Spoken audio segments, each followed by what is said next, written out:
Hello and welcome. This is Pratibha Singh. स्वागत है आप सभी का मेरे यूट्यूब चैनल पर। और आज हम एक्चुअल सबसे ज्यादा इंपॉर्टेंट वीडियो को डिस्कस करने वाले हैं। और आज का जो टॉपिक रहने वाला है that is how to read any case in 3 minutes. मुझे पता है कि ये सिर्फ इतना पढ़कर आपको लग सकता है कि 3 मिनट में किसी केस को पढ़ना कैसे पॉसिबल हो सकता है। क्योंकि केस लॉ अगर आप पढ़ रहे हैं, कोई जजमेंट पढ़ रहे हैं, तो अच्छा खासा हैवी टेक्स्ट रहता है उसमें। तो आप 3 मिनट में कैसे पढ़ पाएंगे? बट यस, आप पढ़ सकते हैं विद FIRAC टेक्निक। अगर आप भी कोई इस तरह के फील्ड में हैं जहां पर आपको केस लॉस पढ़ने होते हैं, आप चाहे स्टूडेंट हैं चाहे आप लॉयरिंग के अंदर हैं, और आपको एंडलेस पेजेस को या डेंस टेक्स्ट को खूब सारा पढ़ना पड़ता है और स्ट्रगल करते हैं कि मेन पॉइंट्स क्या थे इस केस के, आप उन पॉइंट्स को निकालने के लिए अपने घंटों बर्बाद कर देते हैं, तब भी आपको समझ नहीं आता कि आप किस तरीके से मेन पॉइंट्स को निकालें जो आपको हेल्प कर सकते हैं। तो फिर आप बिल्कुल सही जगह पर हैं। There is a smarter and faster way कि आप किस तरह से अपने कीवर्ड्स को, की पॉइंट्स को, की जो मेन पॉइंट्स हैं उनको आप निकाल सकते हैं फॉर योर आंसर राइटिंग और समथिंग रेफरेंस के लिए भी, है ना। तो सबसे पहले हम बात करेंगे देयर इज अ सोल्यूशन। जो आपकी प्रॉब्लम थी कि कैसे करें, the solution is FIRAC। F stands for fact, issues, application, conclusion। Now इस मेथड को हम इस्तेमाल करेंगे और अपने आंसर को निकालेंगे। FIRAC बेसिकली पावरफुल फ्रेमवर्क है जो कि टॉप लीगल प्रोफेशनल्स के द्वारा इस्तेमाल किया जाता है to deconstruct and understand any case with speed and precision, है ना। स्पीड भी रहेगी, आपको जल्दी भी चीजें मिलेंगी, और यहाँ पर किसी चीज की कमी भी नहीं रहेगी, बहुत प्रिसाइज आपको आंसर मिल जाएगा। सबसे पहले तो मैं आपको ये बता दूं कि FIRAC मैथड ही क्यों।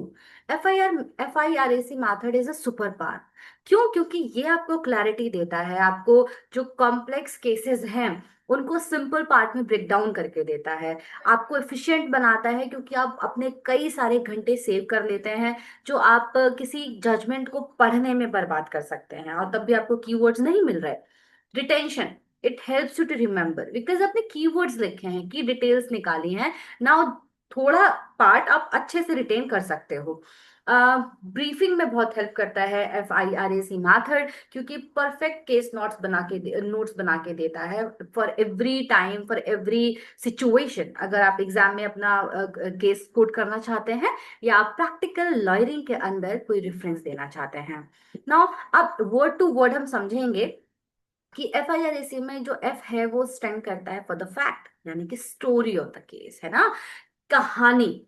ना ये कहानी कैसे पता चलेगी? You have to question yourself that what parties were involved in the case. कौन सी पार्टीज थी जो केस में थी? Part plaintiff and defendant. क्या हुआ था इन दो पार्टीज के बीच में जिसकी वजह से ये कोर्ट तक आए, और कौन से मटेरियल फैक्ट्स थे जो कि कोर्ट ने सही माने। ये जो चीज है ये है फैक्ट्स, है ना। प्रो टिप क्या है फैक्ट्स को जानने की किसी केस में? ये ज्यादातर किसी भी जजमेंट के शुरुआत में होता है, बिगिनिंग में होता है ऑफ द जजमेंट, ठीक है।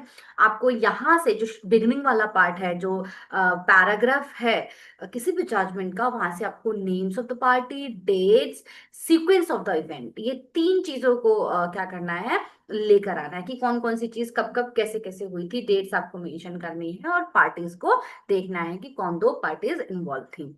Now the second element of FIRAC is I. I stand for issues. Issues are what? Issues are legal question, है ना। आपको यहाँ इश्यूज देखने के लिए खुद से सवाल करना है, या उस जजमेंट के अंदर उन क्वेश्चंस को ढूंढने की कोशिश करनी है कि कोर लीगल क्वेश्चन क्या था जिसको कोर्ट आंसर करने की जरूरत थी। अन- कैसे आप उसको ढूंढेंगे? ये जो फ्रेज होते हैं ना, इश्यूज बेसिकली स्टार्ट होते हैं वेदर से, है ना। एग्जाम्पल के तौर पर मैं अगर बताऊं आपको कि आप और अच्छे से समझ पाए, तो इस तरह से जैसे कि कहीं पर लिखा हो whether the defendant action constitute negligence under the stabilized law, whether, है ना। तो प्रो टिप क्या है इसको समझने की कि कैसे आपको पता चलेगा कि यही इश्यूज है?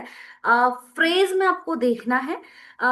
ये जो स्टार्टिंग इनका फ्रेज होता है वो कहाँ से ऐसे होगा, we must decide whether the issues before the court, इस तरह के आपको फ्रेजेस अगर दिखाई दे तो आपको समझ जाना है कि यहाँ पे इश्यूज हैं और ये लीगल क्वेश्चन फ्रेम करेंगे। Now, the third element in FIRAC concept is the R. R is what? R is rule, the law. कौन से लॉज को, स्टैच्यू को, लीगल प्रेसिडेंट को कोर्ट ने अप्लाई किया to decide the court, decide the case, उस issue को डिसाइड करने के लिए कौन से लॉ को अप्लाई, कौन से रूल को लगाया, है ना? What is the governing legal principal? कौन सा गवर्निंग लीगल प्रिंसिपल था, या स्टैट्यूट था, या फिर केस लॉ था जिसको एज प्रेसिडेंट इस्तेमाल किया गया? नाउ प्रो टिप इज कि कैसे आपको पता चलेगा कि ये लॉ या ये स्टैच्यू या इस प्रेसिडेंट को इस्तेमाल किया गया है। तो ये वाला जो पार्ट होता है एक्चुअली थोड़ा सा डेंस होता है, ज्यादा होता है, और आपको थोड़ा ज्यादा इसमें मेहनत करनी पड़ेगी। आपको साइटेशंस देखने पड़ेंगे उस केस के अंदर, उस जजमेंट के अंदर कितने साइटेशंस दे रखे हैं, केस लॉ के नाम, मतलब है ना, जैसे डोनो वर्सेस स्टीवेंसन, या फिर आपको सेक्शन देखनी पड़ेगी, है ना? जैसे यहाँ पर एग्जाम्पल के तौर पर मैंने 303 ऑफ BNS है, ऐसे कोई भी आपको इस तरह के केस लॉज या फिर सेक्शन देखने मिलते हैं किसी भी एक्ट की, तो आपको समझ जाना है कि इन स्टैच्यू को यहाँ पे इस्तेमाल किया गया है एज रूल, है ना? तो these are the governing laws, right? Now coming on the part, the element A. A applies for application और एनालिसिस टू, ठीक है? यहाँ पे बेसिकली जो हमें देखना होता है वही देखना होता है, कनेक्टिंग डॉट्स। हमने फैक्ट्स देख लिए, वी नो द इश्यूज, हमें इश्यूज पता है, और हमको अब रूल भी पता है कि किस लॉ को इस्तेमाल किया गया इस जजमेंट के अंदर बाय द कोर्ट। अब हमें इन सारे पॉइंट्स को कनेक्ट करना है। बेसिकली इसको हार्ट ऑफ द जजमेंट कहा जा सकता है। ये एक तरह से बहुत मेन पार्ट है, मेन बॉडी है, जहां पे कोर्ट अप्लाई कर रहा है रूल को टू द फैक्ट्स, है ना? तो ये जो इतनी भी चीजें हमने पढ़ी है, यहाँ पर हमें बस उनको डॉट को कनेक्ट करना है। की क्वेश्चंस क्या रहेंगे यहाँ पे? How does the law apply to the specific situation, यानी कि इस स्पेसिफिक सिचुएशन पे इन जो गवर्निंग लॉज की हम बात कर रहे थे उनको किस तरह से अप्लाई किया गया, कोर्ट की रीजनिंग क्या थी इन लॉज को अप्लाई करने के पीछे, and why did they decide the way they did, और उन्होंने इस केस को वैसे ही क्यों डिसाइड किया जैसा अब हमें दिख रहा है, जो जजमेंट दिख रहा है, कुछ और क्यों नहीं जजमेंट दे दिया। बेसिकली हमें यहाँ पे रेशियो देखने मिलता है, ratio decidendi. What was the reasoning हमें यहाँ से पता चलती है जब हम डॉट्स को कनेक्ट कर देते हैं, अपने इश्यूज को, फैक्ट्स को, इन रूल को कनेक्ट कर देते हैं, तो हमें एप्लीकेशन समझ में आ जाती है। प्रो टिप क्या है? वैसे तो ये बहुत लॉन्गेस्ट पार्ट होता है किसी भी जजमेंट का, लेकिन हम स्कैन कर चुके होते हैं पार्टी के नाम, हम कीवर्ड्स हमें पता चल चुके होते हैं फैक्ट से, और हमें रूल पता चल चुका होता है। तो बेसिकली इन तीनों को मिला के हम चीजों को कनेक्ट करके एप्लीकेबिलिटी या फिर एप्लीकेशन समझ पाते हैं कि भाई देखो, इस वजह से, इस रीजनिंग की वजह से कोर्ट ने ये डिसीजन दिया होगा। Now the next part is C. C, conclusion, the final answer, FIRAC, है ना? तो फाइनल आंसर में बेसिकली हमें कोर्ट का फाइनल डिसीजन पता चलता है कि इस डिस्प्यूट में कौन जीता, कौन सी पार्टी जीती, और ये शॉर्ट एंड डायरेक्ट आंसर होता है बेसिकली इशू को लेकर, है ना? कि इशू में जैसे था ना कि weather the defendant is liable और नॉट, तो यहाँ पे पता चल जाता है कि हाँ, डिफेंडेंट लाइबल है या नहीं है। फाइनल आंसर होता है एग्जाम्पल, जैसे court found in favour of the plaintiff, है ना? अपील इज डिसमिस्ड, इस तरह की चीजें लिखी मिलेंगी। तो ये प्रो टिप क्या है इसको समझने की? ये ज्यादातर जजमेंट के एंड में होते हैं, और इनका जो फ्रेजिंग स्टार्ट होती है वो फॉर गोइंग रीजन, और it is so to ordered, इस तरह के फ्रेजिंग के साथ शुरू होते हैं।